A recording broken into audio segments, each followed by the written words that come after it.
Hello friends, it's Miss Holmes again. I'm here coming from the home of the cutest little class in town, room C2, my kindergarten classroom here at Jack London Elementary School. And I wanted to share with you an oldie and definitely a goodie today. This is one I remember reading when I was a kid too.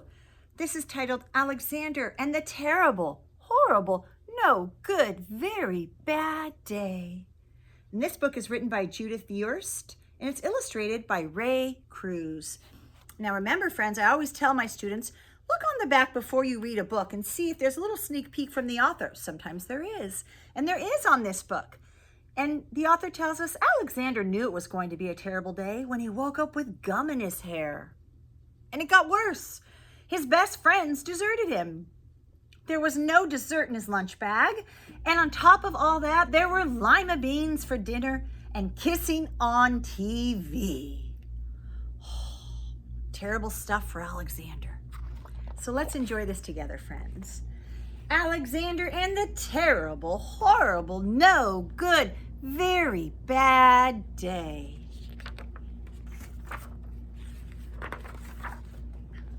I went to sleep with gum in my mouth, and now there's gum in my hair.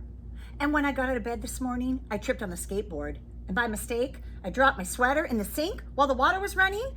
And I could tell it was going to be a terrible, horrible, no good, very bad day.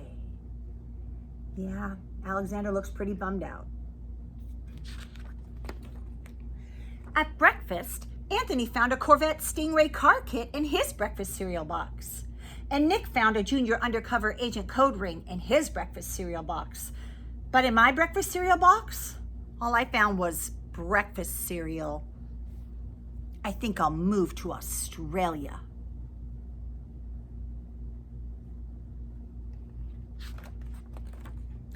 In the carpool, Mrs. Gibson let Becky have a seat by the window. Audrey and Elliot got seats by the window too. I said I was being scrunched. I said I was being smushed. I said, if I don't get a seat by the window, I'm going to be car sick. No one even answered. I could tell it was going to be a terrible, horrible, no good, very bad day. Looks like a tight fit in there. It does.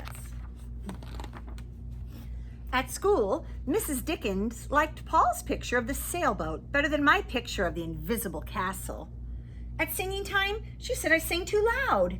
At counting time, she said I left out 16. Who needs 16? I could tell it was going to be a terrible, horrible, no good, very bad day. I could tell because Paul said I wasn't his best friend anymore. He said that Philip Parker was his best friend and that Albert Moyo was his next best friend and that I was only his third best friend. I hope you sit on a tack, I said to Paul. I hope the next time you get a double-decker strawberry ice cream cone, the ice cream part falls off the cone part and lands in Australia.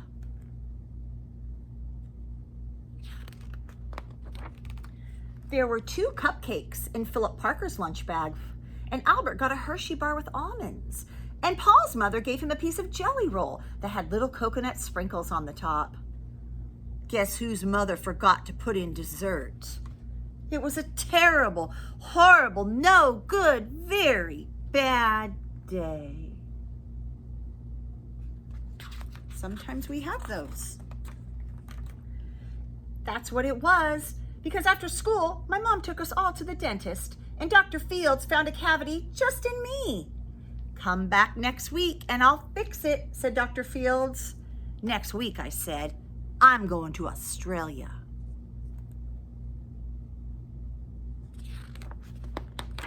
On the way downstairs, the elevator closed on my foot. And while we were waiting for my mom to get to the car, Anthony made me fall where it was muddy. And then when I started crying because of the mud, Nick said I was a crybaby. And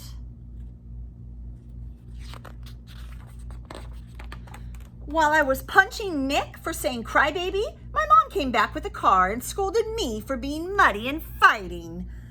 I'm having a terrible, horrible, no good, very bad day, I told everybody. No one even answered.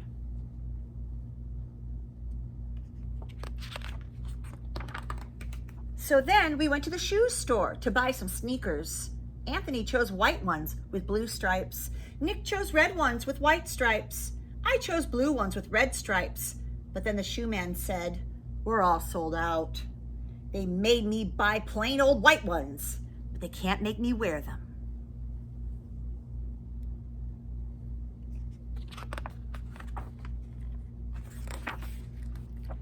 When we picked up my dad at his office, he said I couldn't play with his copy machine, but I forgot.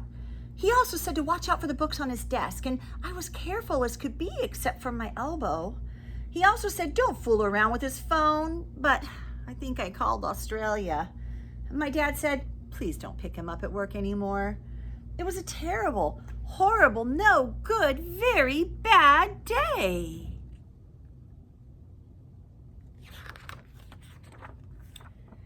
There were lima beans for dinner, and I hate lima beans. There was kissing on TV, and I hate kissing.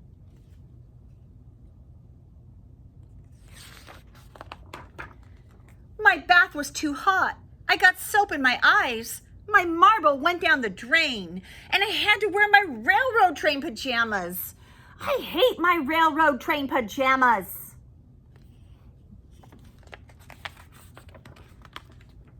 When I went to bed, Nick took back the pillow that he said I could keep, and the Mickey Mouse nightlight burned out, and I bit my tongue. The cat wants to sleep with Anthony, not with me. It has been a terrible, horrible, no good, very bad day. My mom says some days are just like that.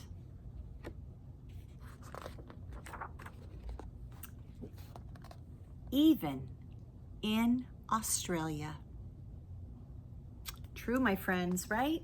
Sometimes we have a terrible, horrible, no good, very bad day, whether it's here or in Australia. But the good news is tomorrow's always a new day, a new start, a fresh beginning. I hope you enjoyed that story. Thank you, friends.